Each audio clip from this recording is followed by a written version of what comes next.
Hello, I'm Stan Hall. Welcome to this edition of the Gwinnett Sports Commission's Get in the Game. While it's hard to believe right now, spring is just around the corner, and that means that baseball is not far behind. And here in Gwinnett, that is great news with the Gwinnett Braves just up the street at Coolray Field. Our guest today is North Johnson, who is the general manager of the Gwinnett Braves, and we're going to talk to him a little bit about the Braves and the upcoming season.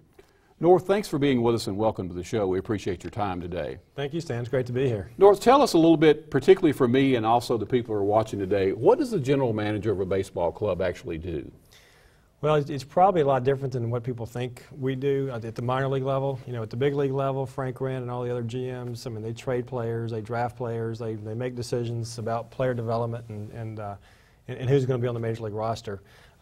My role as general manager of the Gwinnett Braves is really running the business operation, you know, of the club, working with our promotions department, our ticket sales department, our sponsorship department, our grounds crew, and everything from top to bottom, making sure the Coolray Field is run properly. And then we also obviously have communication with the Atlanta Braves and the player development department on the players, but I don't get involved in the actual drafting, trading, signing players like a lot of people think we do. So you are definitely sort of a boots on the street type general manager as well. Absolutely, absolutely. Now, and you mentioned something that's interesting, North, as far as the Atlanta Braves are concerned and them being so close to us. But what exactly is your typical affiliation with them sort of on a day-to-day basis?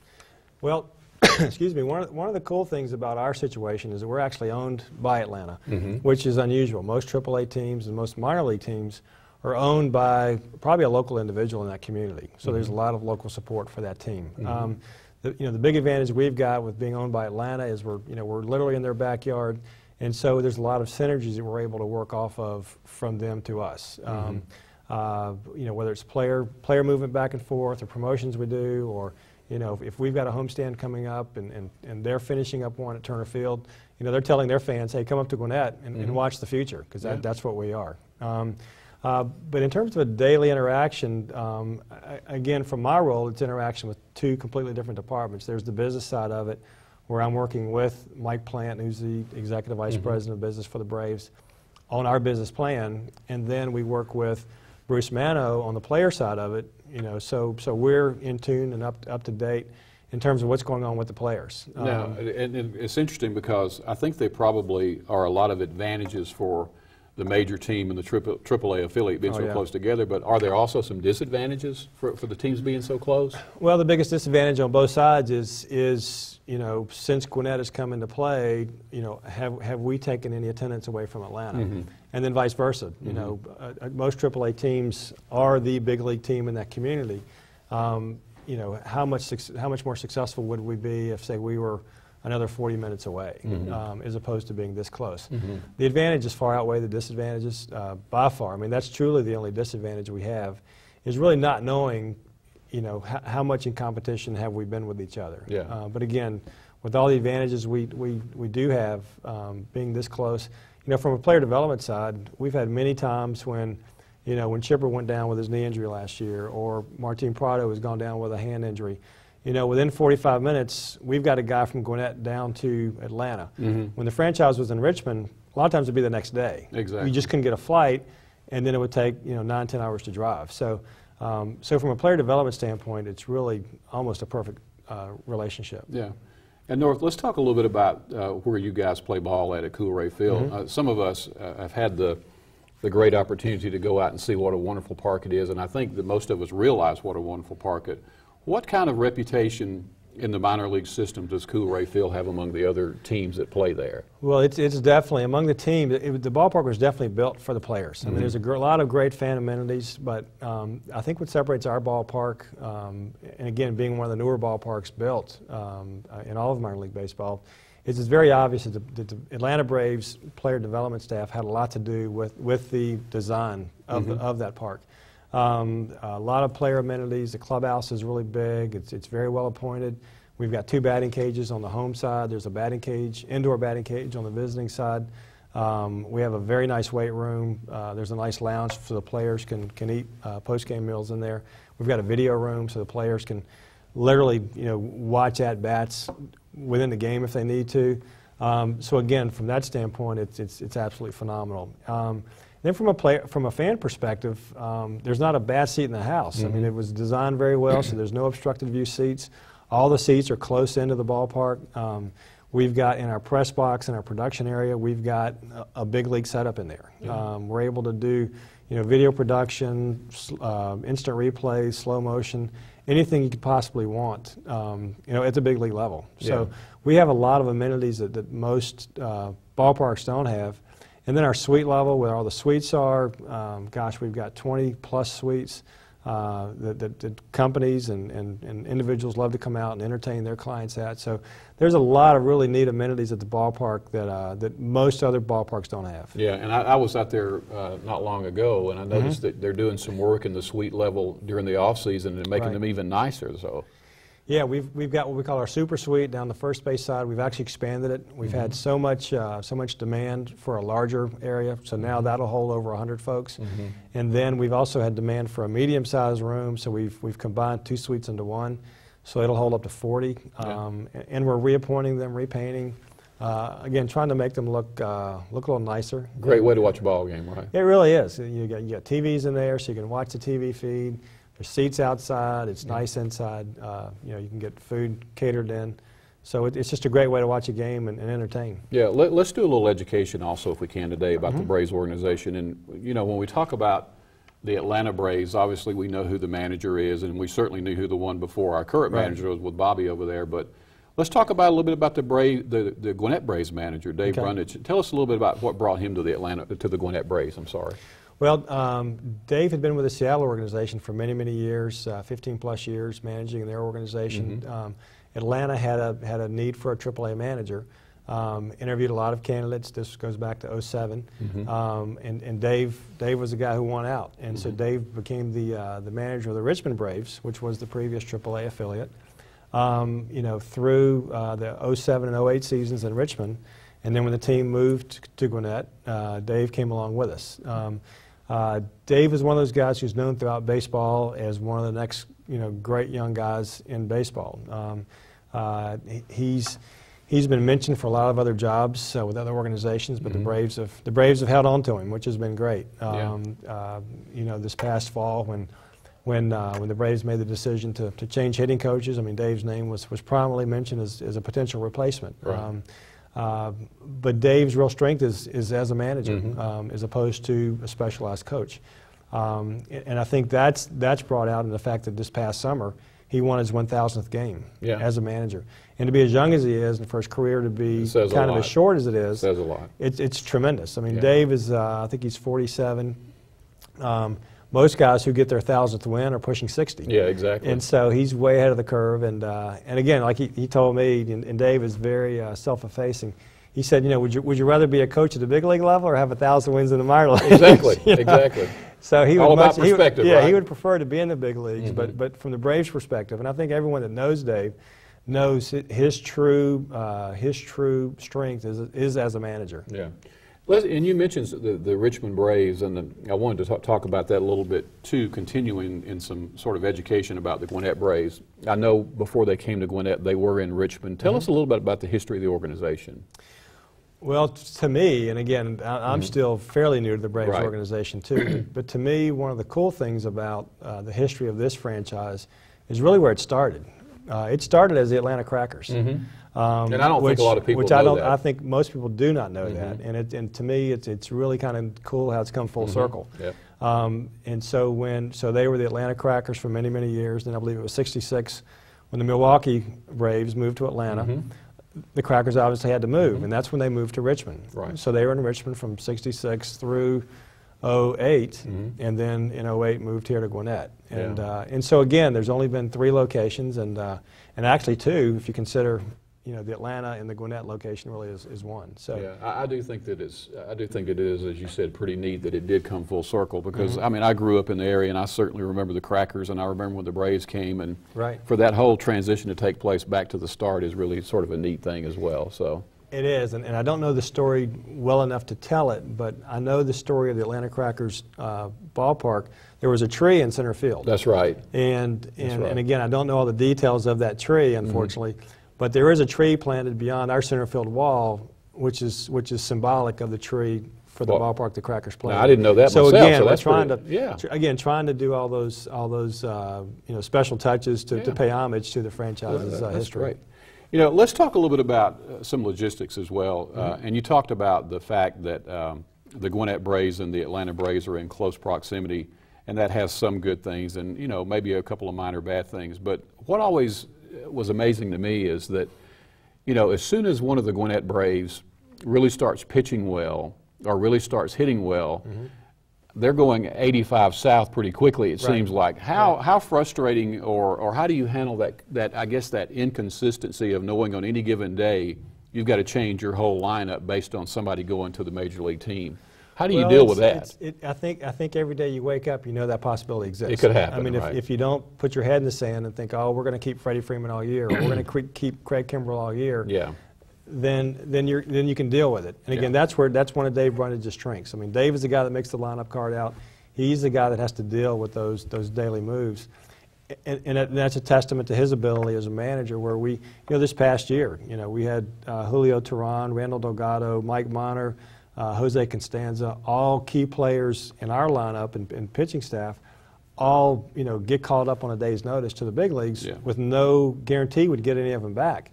And again, the fact that Dave got us to within one game of the playoffs, even with all those changes throughout the year and not knowing, you know, who's going to be our starting pitcher tonight or who's going to play shortstop or, you know, who's going to be in left field, is a real testament to him. And then from our standpoint, I mean, that's just part of what we do, and it's rolling. It's just the way it works. It's rolling with the punches of what our role in the grand scheme of the organization is. Again, I told everybody last year, you know, because we lost, going into the last week of the season, we were either tied or a game ahead or a game behind each day of the last week of the season. And we were pretty sure that we were going to keep Teheran and Delgado in our starting rotation. So we knew selfishly if we had those guys when we went into the playoffs, in those short series, anything can happen. You have two strong pitchers, you know, all bets are off in terms of what you could do. And sure enough, 4 days before the season ended, when we were a game out, those two guys got called up to Atlanta. And people would say, well, you know, why are they doing this? You know, how do you react to this? And my response was, is, and will be, you know, it's more important for the Atlanta Braves to make the playoffs than it is for the Gwinnett Braves to make the playoffs. In the grand scheme, again. In the grand scheme of things, because at the end of the day, the ultimate goal is for the Atlanta Braves to win a World Series. And if we can do anything to be a part of that, then we've done a major part of our job. You know, and I'm a big baseball fan and certainly a big Braves fan. And one of the things I like about the Atlanta Braves in this circumstance is that you know, pitching has always been a strong suit of theirs. And I'm really sort of proud of the fact that we're sort of supplying our own pitching staff from Gwinnett rather than bringing people from other clubs in. Do you have any pitchers this year that you expect to be really stand out, or this might be the year they really make the turn? Anybody come to mind? Well, the guys I've already talked about are the guys that are kind of on the cusp. You know, the Teheran, Delgado, Mike Monner, of course, spent most of the season up there last year with injuries to Georgia. And some people have said those people might be pitching on a major league team other than the Braves now. So I think they would be. And again, that's what's going to be kind of the interesting dynamic in spring training this year is, you know, they've truly got 8 starting pitchers for 5 slots. They've already traded Derek Lowe, so they actually had 9. And so what's going to happen? And then, you know, from our standpoint, you know, what's Delgado's psyche going to be if he gets sent back to us out of spring training because he didn't make the big league club? You know, they decided they want him to be a starting pitcher versus converting to a relief pitcher. I mean, here's a guy who threw a one-hitter in the big leagues for 6 innings. Exactly. I saw the game. What's he going to learn in AAA?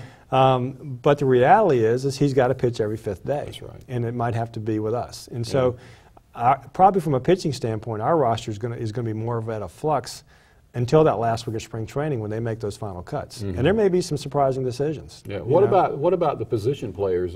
Is anybody coming maybe from the AA team up to AAA this year that y'all are watching real close? Anybody come to mind? Well, there's a couple of guys that again spent some time in AA who may start the year in AA and then come to us midseason. Andrelton Simmons is probably the #1 guy.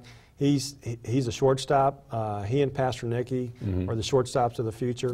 Pastor Nicky was with us the last half of the 2011 season.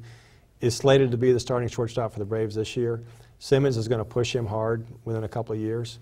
And again, that'll be another great position the Braves will be in where, maybe one of those two guys will have to be traded, and again, things can set up really nicely down the road. He's the biggest guy. We've got a catcher named Delgado, who's again one of the top catching prospects in all of baseball, but he'll probably start the year in AA. Again, most of the guys we're going to see on our roster this year are probably guys that were with us last year, or what we call minor league free agents that were with other teams and have kind of run out of options with those teams, and will be potentially good fill-in players for us. Yeah. North, we're going to take a quick break, and I want to come back and talk a little bit more about the Gwinnett Braves before we close out today. Sure. We're talking today with North Johnson, the general manager of the Gwinnett Braves. We're going to take a quick break for a PSA. Stay with us. We'll be right back on Get in the Game.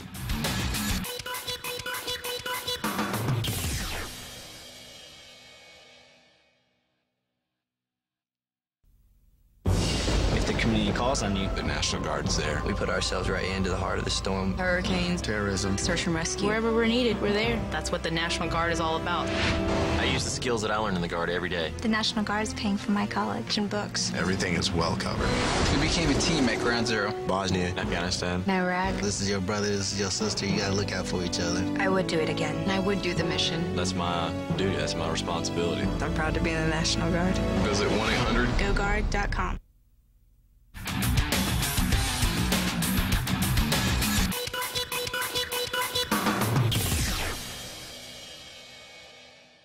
Welcome back to the show. We're talking today with North Johnson, the general manager of the Gwinnett Braves. And North, before the break, we talked about a lot of things as far as the organization is concerned, and in continuing a little bit with that education process. Tell us a little bit about the season, a minor league season versus a major league season, the number of games, et cetera. Okay, the Atlanta Braves play 162 games in their season. We play 144. We have 72 home games. They have 81.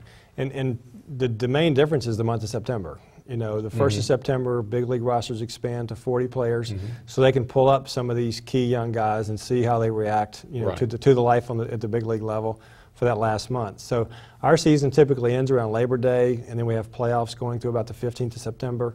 And so truly, that's the only difference. We literally play every day of the week. We'll have a 10-day homestand where we play Friday through the following Monday, and then we go on the road for anywhere from 7 to 10 days.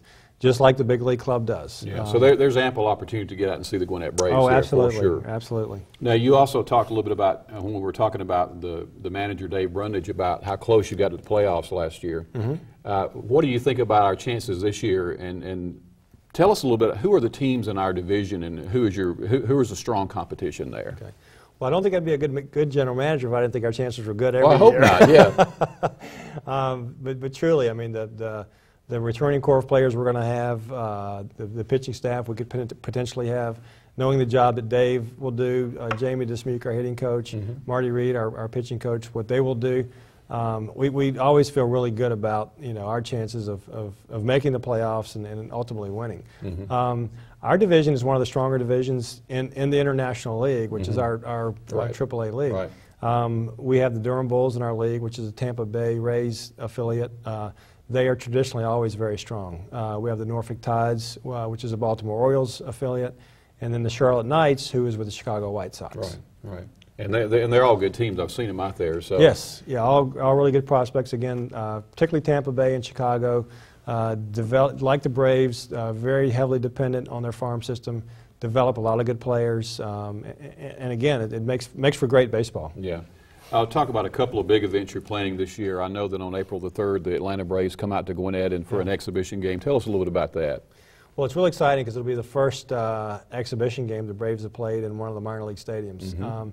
So this has been something that's been in the works for well over a year, and to be able to, you know, get it to this point is really, really exciting for everybody.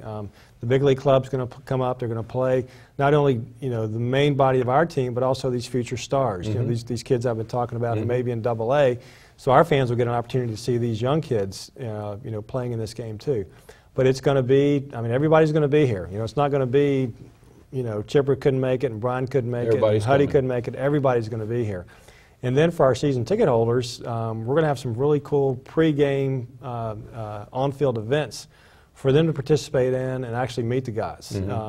So again, if you want to have a chance to, you know, shake hands with Chipper or Brian McCann or Jason Hayward, Freddie Freeman, whoever it is, I mean, get your season tickets now because you'll have an opportunity to do that. And that game again is on April the 3rd. April 3rd. It'll be a 7:05 game start. We'll open the gates at 3:30 actually. Wow. So people can come in and watch batting practice, take advantage again of some of these special pregame events we're going to have, and just really make a full day of it. Yeah.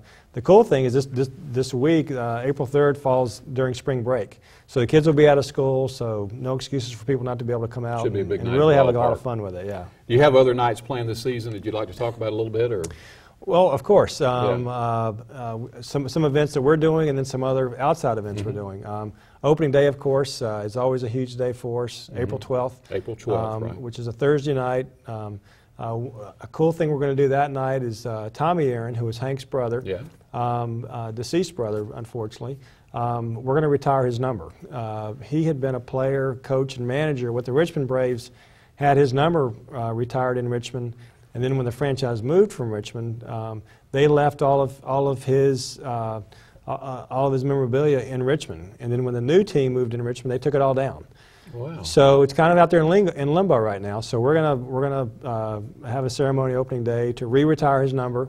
We've extended an invitation to Hank to come out and participate with us, and we're hoping he's going to show up and be a big part of that. So, well, I think that's that'll be a lot fitting. of fun. That'll be neat to have that in our county too. Absolutely. So. And again, we're going to do another game with the University of Georgia. They're going to play Kennesaw State on March 6th. We're working with some local high school teams on playing some games out at the ballpark, and lots of great baseball throughout the year. Again, we'll open up on the 12th and play through Labor Day. So a lot of fun nights coming up all summer. Got plenty of baseball for Gwinnett County. Absolutely, which is a great baseball county. Absolutely, it is. If there's people watching today who want further information about ticketing packages, is there a website they can go to there? Or? Yes, GwinnettBraves.com, very simple. And then the website is I think it's very user-friendly. And then our phone numbers are also all on the website, and they can call our ticket office directly and talk to one of our great reps, and they'll get them set up with a plan that works really well for them. Yeah, well, North, listen, thanks for being with us today. Thank you, Stan. Looking forward to a great season with the Gwinnett Braves. We are too, thank you. That's all the time we have today. If you have questions or comments about today's show or suggestions for future shows, you can reach us at the email address or the phone number shown at the end of the show. Thanks for being with us. I'm Stan Hall, and by the way, get in the game.